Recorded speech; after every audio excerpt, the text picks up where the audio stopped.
haala seera biyya keessa ba'eef haala mana jireenyaa haala qarshii irratti waan dubbannu qabna nagaan siniif haa ta'u bakka jirtanitti akkam jirtu naguma keessan ijoolleen dammaaf damma makaa dammaaf damma shushuu warra jibban beekne jaalala malee egaa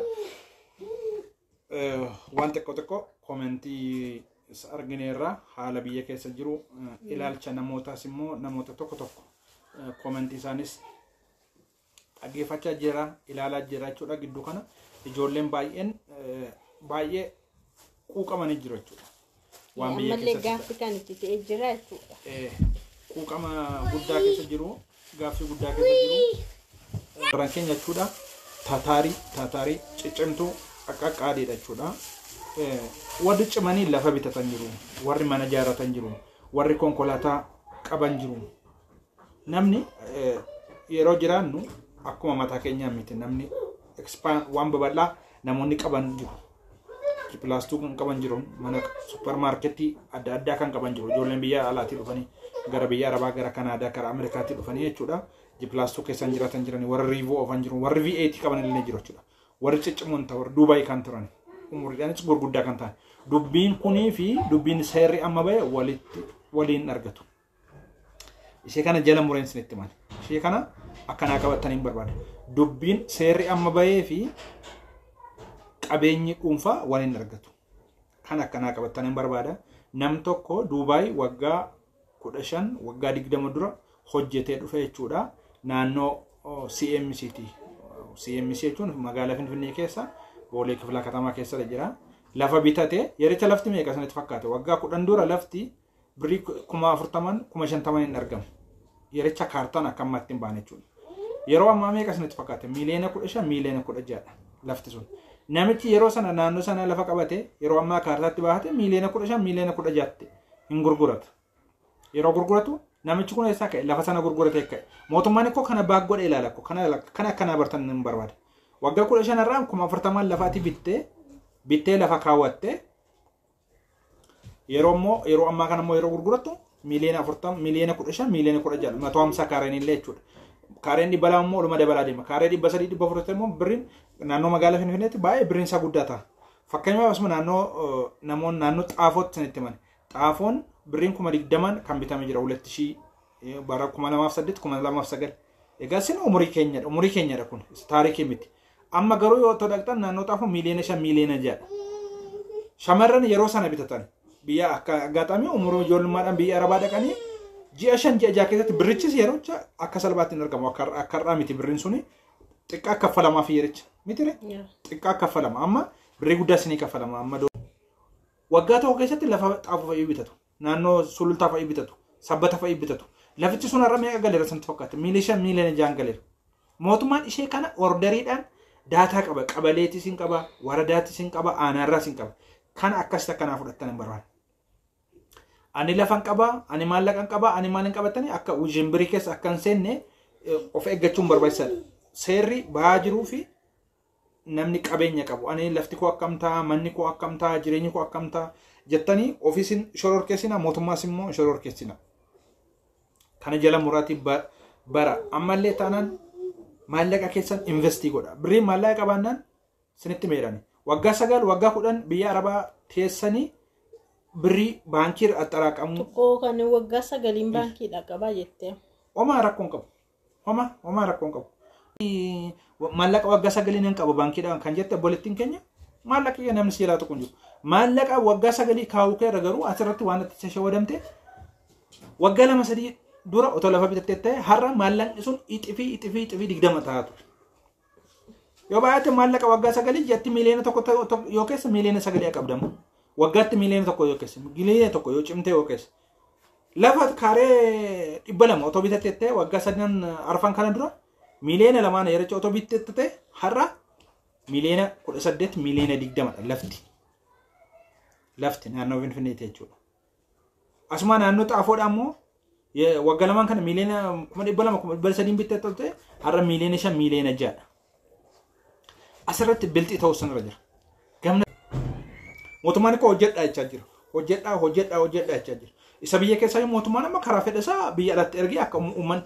akka ijoolleen horatu akka namni horatu barbaada isa horate irraa hin kaasu jechuudha anama mootummaa ta'een dubbadha miti garuu laachuma keessan jijjiiruuf jedheen akka ilaalcha sin qabdan yaada keessan jijjiiruuf jedhe maaliif ofin dhiphisina birri irra jira itti hojjechuutu irra jira deeggaramuutu jira ofin shoror keessina callamatanii mootummaan akkas gochuu fi akkas gochuu hin jedhan bakka jirtanitti hojii keessan hojjetadha seera qabeessaan hojjetadha maallaqa keessan seera qabeessaan baasa bakka seera qabeessa kaadha dafamoo lafatti jijjiiradha nibiratii waan ta'utti jijjiiradha wanta boor jijjiirama fidurratti jijjiiruutu lafa kaartaa qabu waan pilaanii qabu lafa magaalaa bitachuu sanirra jira suuqii supermarketii bitachuu banachuu sanirra jira yoo biyyatti galtanis waan gaashaa hojjechuu sanirra jira fiigdanii baadiyyaatti galuun sanirra jiru magaalaa Finfinnee kana naannoo Finfinnee naannoo Shaggar Soolotaa Sulultaa Laga Daadhii Laga Xaafoon itti hojjechuun nurra jira Duukeen Bishooftuu Adaamaa itti hojjechuun nurra jira ijoolleen keenya bakka jirtanii maallaqa keessan sirriitti itti hojjechuu sanirra jira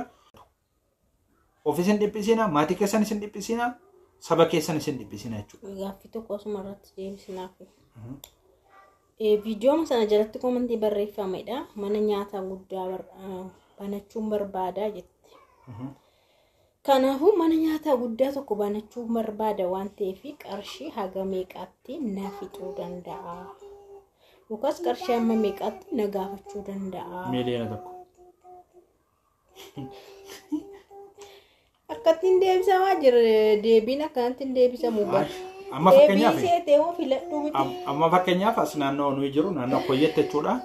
Mana nyaataa gaashaa banuu fi mana nyaataa bareedaa banuuf jechuudha. Yoo xinnaate ji'atti birrii 20,000 mana kiraa ishee barbaachisa.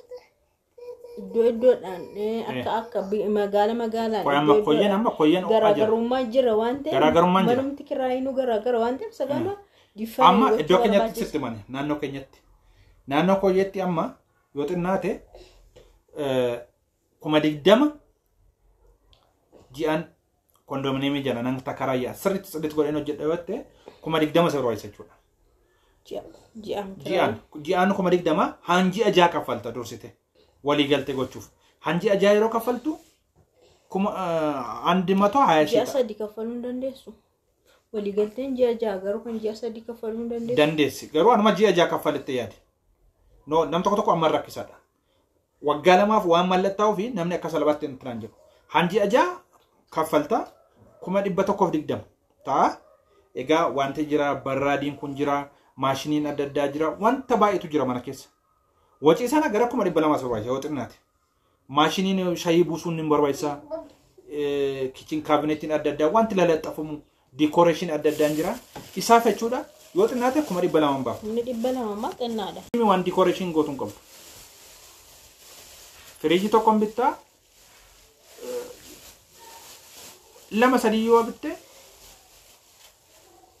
200 yoo itti baafte firiijii maal indagana waan akka xaafii waan akka manaamni kanan bittaa dedammarte jechuudha miliyoona tokko nama baafta gaaffiin qaba. Meeshaan illee baay'ee jira qodaan garaagaraa kan ittiin nyaata dhiyeessan kan ittiin hojjetan kan maal godhan bakka qodaalee akkasii wanbaroonni jira mana keessaa. Kanaaf itti yaaddee mana nyaataa garuu jalqabuuf birrii qofa miti. Mana nyaataa jalqabuuf birrii nuu nama barbaachisu anis isinitti hima. Mana nyaataa jalqabuuf birrii guddaa miti kan si barbaachisu. Dugda guddaa si barbaachisa. Mana nyaataa jalqabde እንደውም mana nyaataa isa guddaa amma mana nyaataa guddaadha itti situ waan dubbatte malee isa guddaa miti barbaachisu. Mana nyaataa xiqqaadha yaadadha kaa amma namni keenya hin kufa nama waan guddaa jalqabe. Xiqqaasaa otoo bante achirratti waan guddaa otoo hojjette. Waan akka fast food kan sirriitti duukaa buutee halkaniif guyyaa yoo hojjette malee amma namoonni mana nyaataa gurguddaa bana yeroo baay'ee baqatanii deemu. Hin hojjetamu. Manaajiin godhamu sarratenya nama waxii buusu nama biddeen tolchu sarratenya manaaj gochuun baay'ee rakkisaadha. Dakarraa yoo kaate garuu xiqqoorraa yoo kaate ofii keessa hojii baraa deemta akkatti bulchiinsa isaa baraa deemta. Mana nyaataa nama hojii isaa miti nama bulchiinsa isaa nama dhiba. Warri waxii hojjetan warri qoraan fidan bishaan akkamitti akka dhufu qoraan akkamitti akka dhufu biddeen sa'aatii kam akkam hojjetamu irra jiru waxiin sa'aatii kam akkam hojjetamu bunni akkamitti akka hojjetamu jiru laaslaasaan biiraan akkamitti akka bu'uun kan irra jiru kana ishee irratti hojjechuun kan sirra jiru. Mana nyaataa guddaa miliyoona tokko baastee otoo investii goote miliyoona 10 baaftee investii goote kufuu dandeessa. Cimna kee barbaachisa. Xankaar jechuu sirra jira. Muuxannoo sirra fudhachuu barbaachisa. Kanaaf dakaa ol. fast food way mana qursi mana firfirii ganama fast food sandwich wan fully wan wanta tokko hojjette achirratti immoo ofuma kee expand gocha deemta babal'ifachaa deemta jechuudha. Mana naannoo sanaa fudhatte babal'ifachaa deemta. Oto akkas goote akka yaada kootti kanadha. Yaada kooti amma yaada kee ani hin beeku akka yaada kootti bulchiinsa isaas si dhiba. Mana nyaataa guddaa banuun salphaadha. Mallaa qabaannaan waan baay'een banta. Mallaa qabaannaan hoteela guddaa banuu dandeessa. Garuu bulchiinsa isaatiin maallaqii keessana fudhatee booduu danda'a. Seenillee si dadhabsiisuu danda'a. Waan xiqqoo irraa yoo kaate garuu bulchiinsaan ofii keessa itti baraa deemta. Sa'aatii kamitti akka sabitti akkam jettu ofuma kee irratti practice gochaa deemta jechuudha. Ofuma irratti baraa deemta. Kanaaf kana siin jedha. Egaa yoo mana nyaataa guddaa san banadha yoo immoo miliyoona tokkotti yaadi. Kana gadi cirashee yaadamu. Nagaan tura yaada yoo qabaatan comment godha, like godha, subscribe godha. Doolara sassargaa. Unuufis mootummaa qofaaf miti. Nagaan tura.